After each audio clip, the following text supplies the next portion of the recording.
तो अभी तक आउटडोर मॉडल में हमने लोंगेराइज और डर्किन मॉडल देखा। अब तीसरा मॉडल है हमारा ओकोमूरा मॉडल। ठीक है, तो ओकोमूरा मॉडल जो है वो सबसे ज़्यादा यूज़ किया जाने वाला मॉडल है। दूसरा ये प्रिडिक्शन बेस मॉडल होगा। ठीक है, तो ये कौन सा मॉडल होगा? ये प्रिडिक्शन बेस होगा। और ये मॉडल की जो फ्रिक्वेंसी रेंज होगी वो होगा 150 मेगाहर्ट्ज से 90-20 मेगाहर्ट्ज के बीच में।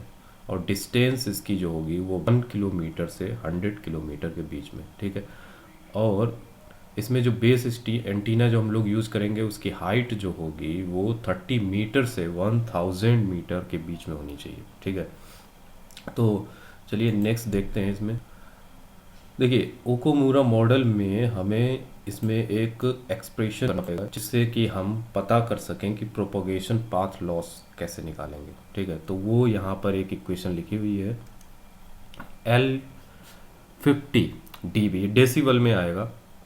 और ये LF जो दिया हुआ है, LF क्या है यहाँ पे? Free space propagation. AMU-FD, ये AMU जो है ये मीडियन एटेन्यूटर है। इसको हम लोग क्या करेंगे, ओकुमुरा मॉडल के में एक ग्राफ प्लॉट होगा, उससे हम लोग इस वैल्यू को निकालने वाले हैं। ठीक है, वहाँ पर आपको फ्रिक्वेंसीज दी होगी और डिस्टेंस दी होगी, उसके कैरेस्पॉन्डिंग हमको AMU की वैल्यू निकालनी पड़ेगी। ठीक है, अच्छा दूसरा और क्या यहाँ पर है, देखो -GHTE। ठीक है, ये क्या गेन? एक गेन है base station antenna height gain. ठीक है, तो ये base station antenna height gain हो गया। और ये रिसीविंग साइड पे ये जो TE वाला था ये कौन सा था? ट्रांसमिटिंग साइड पे है ना। और ये जो होगा ये रिसीविंग साइड पे होगा। और ये GRE यानी एरिया पे, ये गेन है क्या? Typical environment. ठीक है, तो इसीलिए मैं G एरिया लिखा है। अब देखो क्वेश्चन में आपसे क्या पूछा जाएगा, यहाँ पूछा जाएगा आपको मीडियन रिसीव्ड पावर निकालनी पड़ेगी। तो देखिए यहाँ पर हमको EIRP जो ये आपको दिया होगा, जहाँ तक क्वेश्चन में आपको दिया जाएगा, और उसमें हमको L50 dB जो ये के इक्वेशन दिया हुआ है इससे हम लोग निकालेंगे। ठीक है, और ये हमको है GRdB। ठीक है, तो ये क्या है? गेन किसका? रिसीविंग साइड पे हम जो गेन निकालेंगे वो हमारा होगा ये डीबी में, आपको यहाँ पे लिखना पड़ेगा। ठीक है, तब आपको आएगा यहाँ पे मीडियन रिसीव पावर। इसमें कुछ चीज़ें और याद रखनी पड़ेंगी, जैसे कि आपको अगर GHTE और GHRE इसकी वैल्यू कैसे निकालोगे, ये होगा 20 log HTE/200। और यहाँ पर रिसीव वाली एंटीना कितना होगा?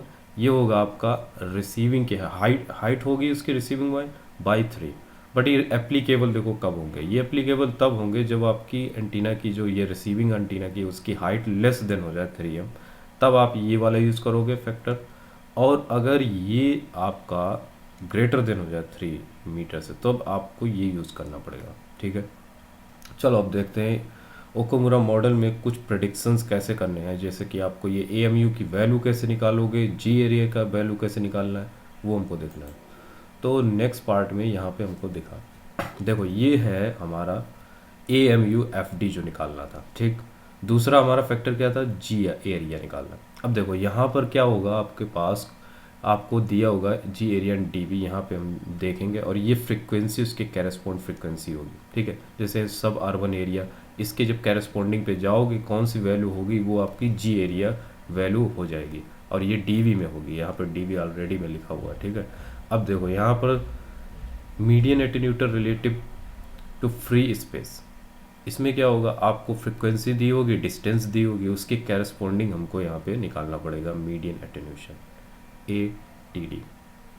ठीक है, तो AFD, यहाँ पर FD होगा। ठीक है, तो ये FD है।